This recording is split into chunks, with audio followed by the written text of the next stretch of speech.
En esta oportunidad, Jorge Richter mencionó que hoy están buscando, pues, de generar inestabilidad en Bolivia. Están buscando cómo desestabilizar al gobierno, desgastar al gobierno. Acá hay una agenda que busca atentar contra la economía del país para poner en riesgo y que haya inflación.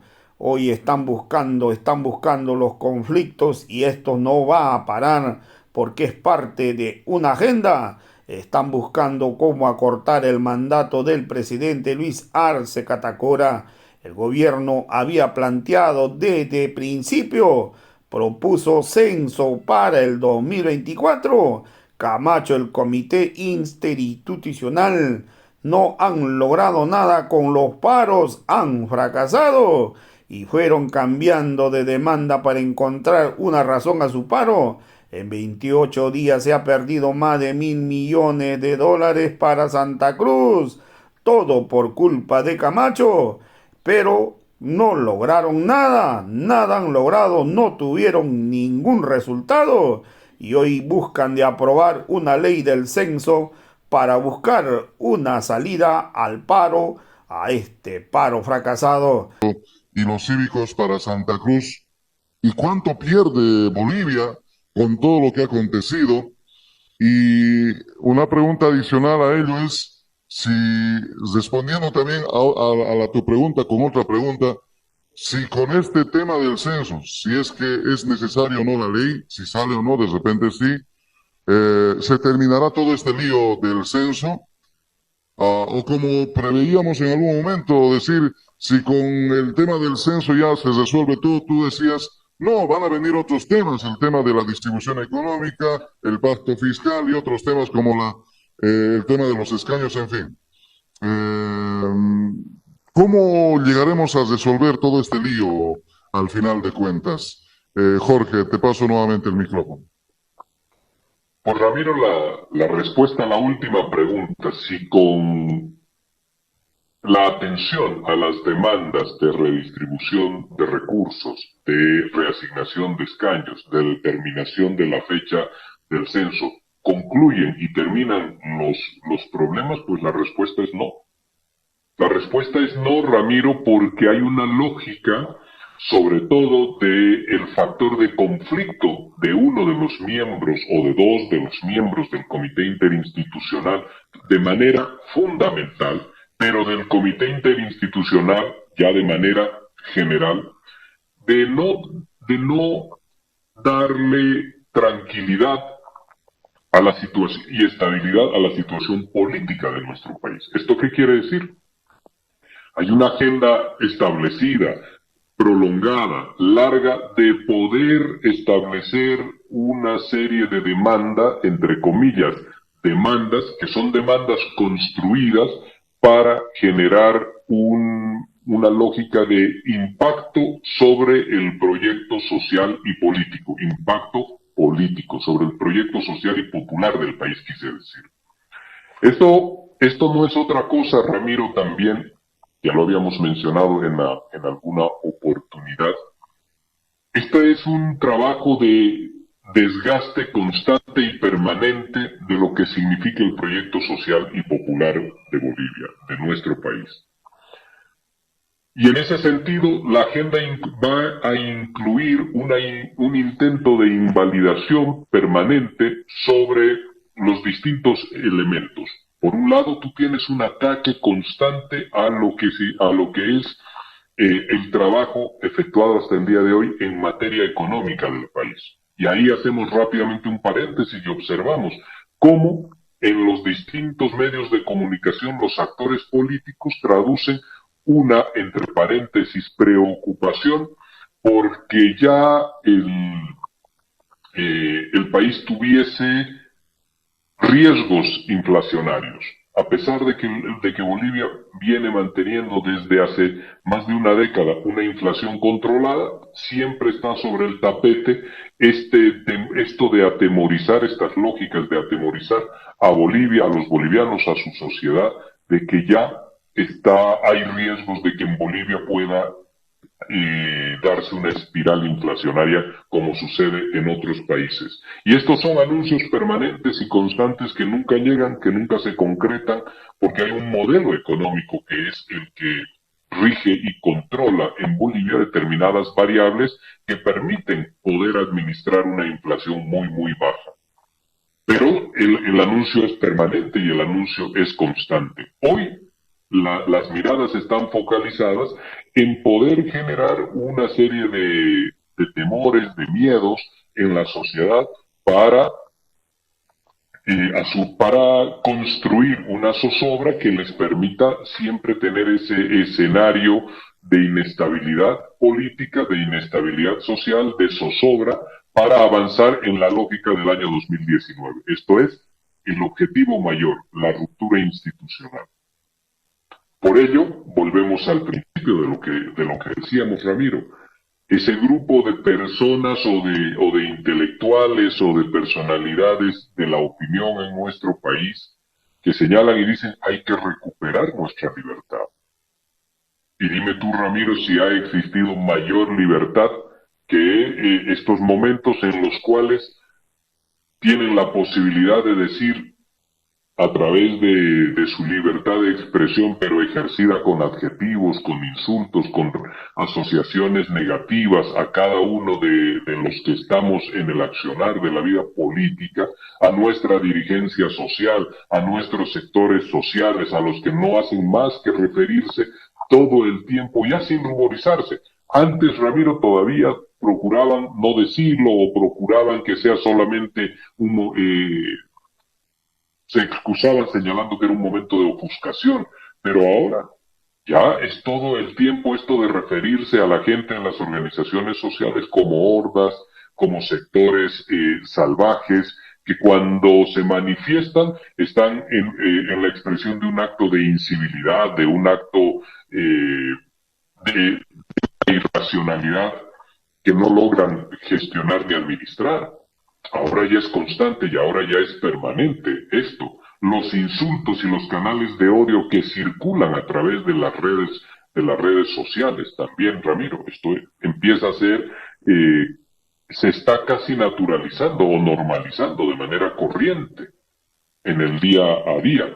Entonces, es absolutamente importante señalar de manera clara que los conflictos, retomando la línea, que los conflictos no van a agotarse, los conflictos son de orden político y hay una agenda en la derecha radical de nuestro país de buscar entorpecer y generar inestabilidad social y política para invalidar el proyecto social popular, tratar de desgastarlo o, si es posible, generar un proceso de acortamiento de mandatos tanto del presidente como del vicepresidente.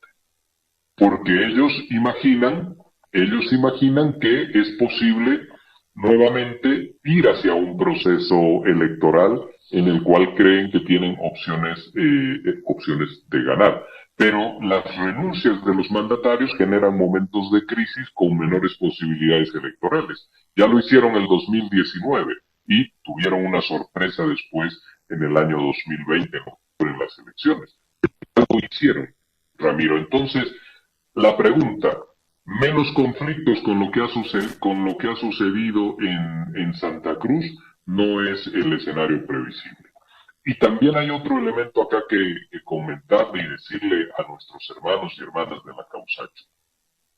Hay que analizar estos 28 días de paro en Santa Cruz como un fenómeno sociopolítico de poderes políticos y de construcción de unas referencias y metodologías y herramientas políticas que van a tener impacto sobre la estabilidad política en los años que vienen en nuestro país y que van a marcar también la agenda política hacia el año 2025 en tanto y en cuanto son las formas que se han instalado desde la derecha radical, desde los sectores conservadores en nuestro país, se han instalado para poder ser formas corrientes de la política en Bolivia. ¿Esto qué quiere decir? También que los próximos años Estas van a ser las características de nuestro Estado y de las maneras de hacer política. Y en esas características se entremezclan censuras sociales, se entremezcla la humillación social, se entremezcla también las referencias para tratar de avergonzar a los actores políticos en la sociedad, de relacionarlo siempre con el adjetivo, de no escuchar y de no priorizar el diálogo. Esto la autora Marcia Tiburi lo señala de manera absolutamente clara. El diálogo está ausente porque desde un lado, desde el lado de la violencia, desde el lado del radicalismo, desde el lado de la personalidad autoritaria, lo que se hace es no visibilizar a la contraparte. Y no visibilizándola, pues también la ausencia del diálogo se instala. Ramiro, señalabas tú que en estos 28 días de paro, que hay que estudiarlos en sus características, en sus metodologías, en sus formas de sostenerse, de sostener esto que en los hechos reales, tú habías utilizado esta palabra, Ramiro, es un estado de sitio de facto. Un estado de sitio en la vieja dictadura militar tenía las características de que te restringían tu movilidad a partir de determinadas horas. En aquel yo recuerdo que era muy chico cuando el gobierno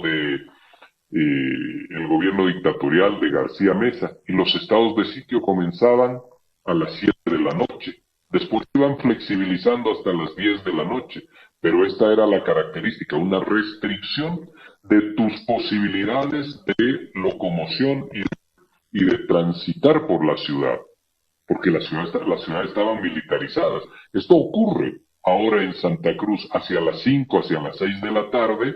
Nuevamente hay un copamiento de las rotondas que ya no son personas en protesta cívica, sino que hay un copamiento de determinados sectores que empiezan a hacer uso y abuso y convierten a estas rotondas en espacios delincuenciales para ganancia de recursos, para poder cobrar unos peajes que atentan contra las libertades y que no pueden estar allí presentes porque el Estado tiene otras características, etcétera. Entonces es un estado de sitio de facto que ha instalado el gobernador en el departamento de Santa Cruz. Y esto no se puede normalizar. Pero fíjate tú, Ramiro, volvemos entonces al inicio, a esto que decía y refería a la escritora y a la pensadora Marcia Tiburi, el diálogo. El 21 y el 22 de octubre, el 22 puntualmente ya en Santa Cruz se instala una mesa de diálogo donde está presente el gobernador, donde está presente el Comité Cívico Pro Santa Cruz, donde está presente el rector de la universidad. Y ese 22 de octubre, pasado el mediodía, se les señala y se les deja una propuesta donde se dice que la fecha del censo se defina en una comisión técnica, de manera técnica, bajo conceptos técnicos, porque el censo es un hecho técnico, ya lo había reafirmado el encuentro plurinacional en Cochabamba. Que la fecha se define de manera técnica, número uno. Número dos, que a partir de esa fecha se pueda construir una nueva norma, un nuevo decreto. Y número tres, que se distribuyan los recursos con los resultados del censo en octubre del año 24. Lo mismo, Ramiro, lo mismo que hoy en día dicen que han obtenido por la vía de la manifestación o de las medidas de presión, lo cual no es cierto porque esta fue una propuesta que estuvo sobre la mesa de ellos el 22 de octubre. 28 días después de paro, de un intento de poder extender la medida de presión a todo el país. ¿Recuerdas tú las palabras del señor del Comité Cívico Pro Santa Cruz que decía ya desde el día lunes 7 de noviembre todo el país va a empezar el paro indefinido? Y el paro indefinido nunca llegó de parte de los comités cívicos del resto del país. ¿Y por qué no llegó ese paro indefinido? Primero, Ramiro, porque los comités cívicos en nuestro país, en una gran mayoría, no en todos, pero sí en una gran mayoría, están tomados por personas casi en una suerte de refugio político por personas que estuvieron vinculadas a la vieja partidocracia. Son sectores opositores de los viejos partidos políticos que, o con relación con esos partidos políticos de aquellos años, que se terminan aglutinando o refugiando en estos espacios para visibilizarse y tener algún medio de acción política. Entonces no tienen representatividad, no son el canal de representación política ni de las expresiones de preocupación que pueda tener su sociedad. El único que tiene esa representación política es estrictamente Santa Cruz, un comité cívico que tiene capturada la representación política de el grueso de la población urbana de Santa Cruz, de manera fundamental. Entonces, por supuesto que no iba a tener fuerza ese paro cívico que anunciaban. Como no pudieron llevar el conflicto a todo el país, pues han ido modificando y cambiando sus demandas para tratar de encontrar una explicación al paro, pero en